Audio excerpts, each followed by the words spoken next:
Sebetulnya saya pikir mungkin ya, ketika saya pertanyakan itu juga kayaknya sama sih dengan orang lain.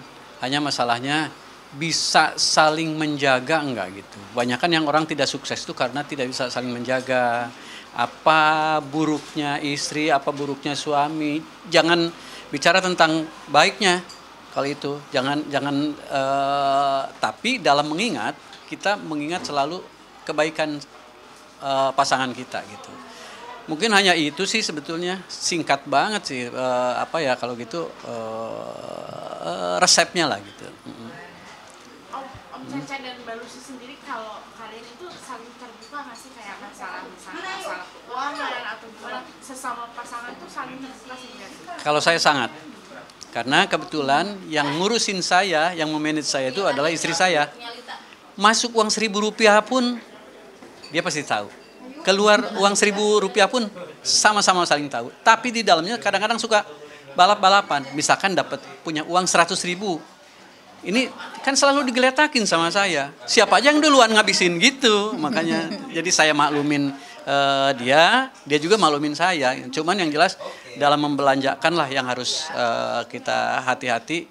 Karena apa yang kita beli atau apa yang belanja apa gitu. Itu yang harus ada kesamaan baiknya gitu. Menurut Mbak Lucy sendiri, Om Caca ini di rumah seperti apa sih sosok suaminya? Kata-kata suami, sosok seperti apa? Dia humoris sih ya, sederhana sih, yang paling menonjol itu sederhana.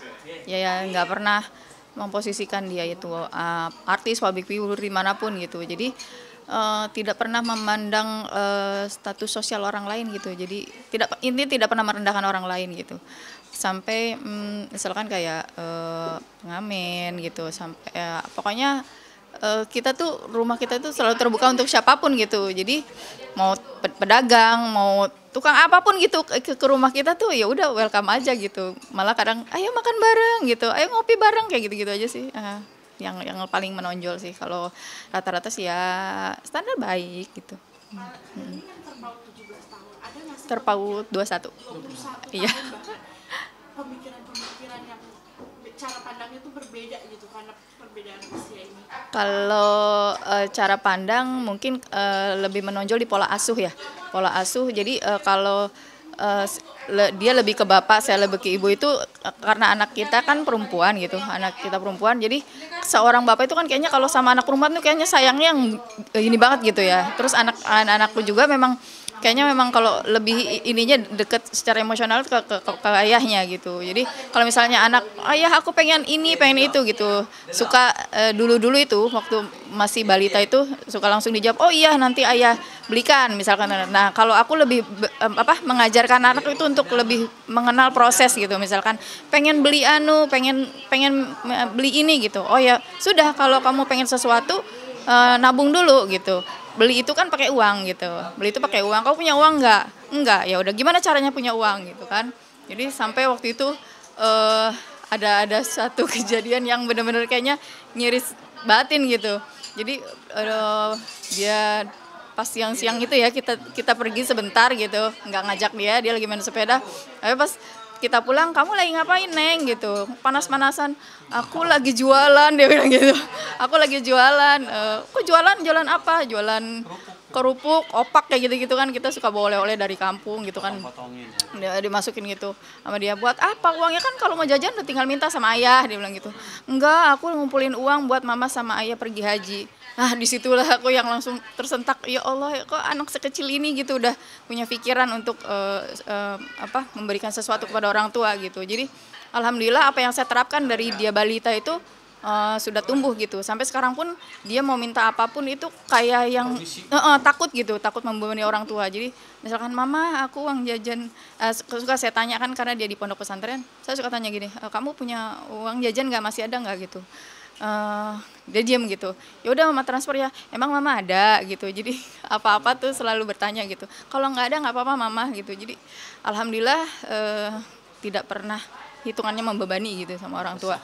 Pengen apapun dia pasti nabung dulu gitu dari uang dia sendiri. Nanti kalau misalnya saya kontrol, cukup nggak uangnya, kalau nggak cukup mama tambahin gitu. Jadi sudah mengerti proses begitu. Jadi alhamdulillah saya bilang, apa yang kamu rasakan setelah kamu bisa membeli sesuatu dari uang kamu sendiri.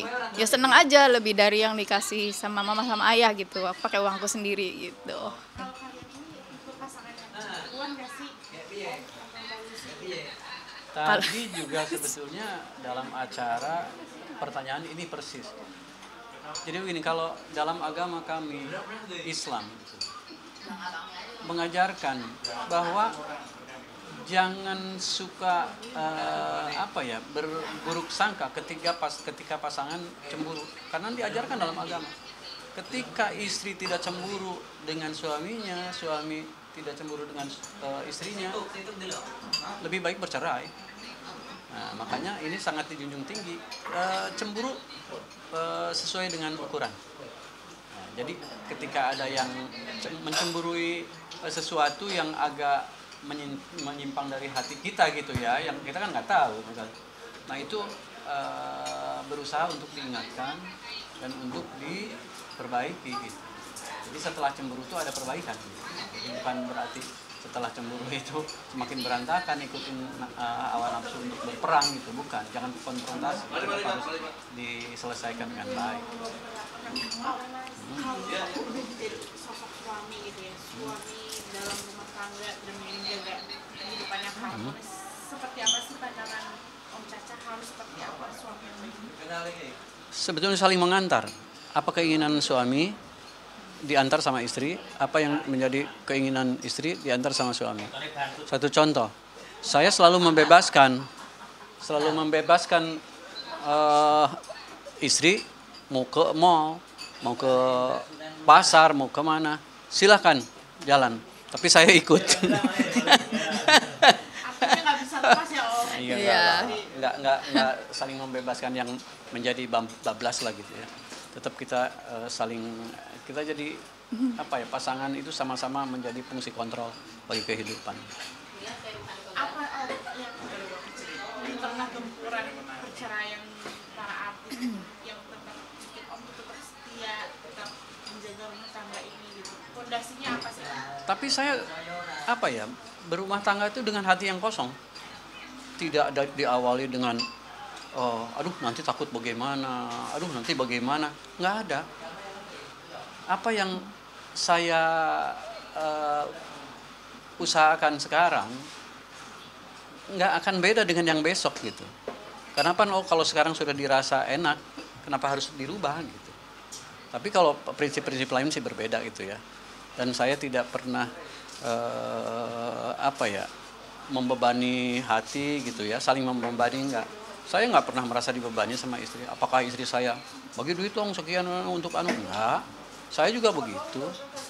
Apalagi sekarang misalkan satu hobi. Saya sama istri satu hobi misalkan di sound system gitu. Saya mau beli diantar kok. Beli kalau ada uangnya. Saya mau beli ini, beli aja. Toh ikut menikmati karena memang istri juga senang dengan sound system dengan apa, tapi ada yang skala prioritas, apakah ke dapur, apakah ke pendidikan itu, apakah ada yang lebih penting dari itu kita utamakan. Artinya menurut Om Caca mencari pasangan yang sefrekuensi satu hobi itu penting juga ya Om? Sangat penting. Jadi sesalah apapun, seburuk apapun, tahu buruknya kok, ukuran buruknya segitu. Baiknya sih nggak usah jadi omongan ya, karena itu orang yang banyak yang lengah itu ketika nggak tahu buruknya pasangan gitu, karena harus menerima semuanya. Nah, kedua belah pihak tuh harus tahu gitu penyakitnya di mana, istilahnya kalau dokter itu harus jadi dokternya gitu, yang bisa menyembuhkan segala sesuatu kelemahan pasangan masing-masing. Mungkin terakhir ya Om Caca, ungkapan rasa kasih sayang, cinta untuk istri seperti apa? Ya harapan saya sih istri itu memang ada ahli bahasa bilang begini. Apakah ketika pasangan ini lelaki lah yang bicara nih. Apakah seorang lelaki ini akan selalu setia dengan orang tua? Belum tentu. Apakah selalu saling setia dengan anak? Belum tentu. Di saat kita sudah berbaring di tempat tidur, terkadang anak jauh nggak sampai ke orang tua, tapi istri sampai kapanpun kan akan menjadi pasangan yang terus nempel, ada di hati, ada di diri secara langsung fisik gitu ya. Kalau anak kan hanya dengan batin, kadang-kadang ya jauh gitu. Kalau orang tua hanya dengan batin jauh, kita tuh benar harus berbakti kepada orang tua, harus sayang sama anak. Tapi kan itu ada ukuran, karena kita istilahnya ada warisan lagi. Sekarang sudah harus dibagi dua gitu, kasih sayang kepada orang tua, kepada anak, kepada istri, semuanya udah jadi tanggung jawab seorang suami gitu.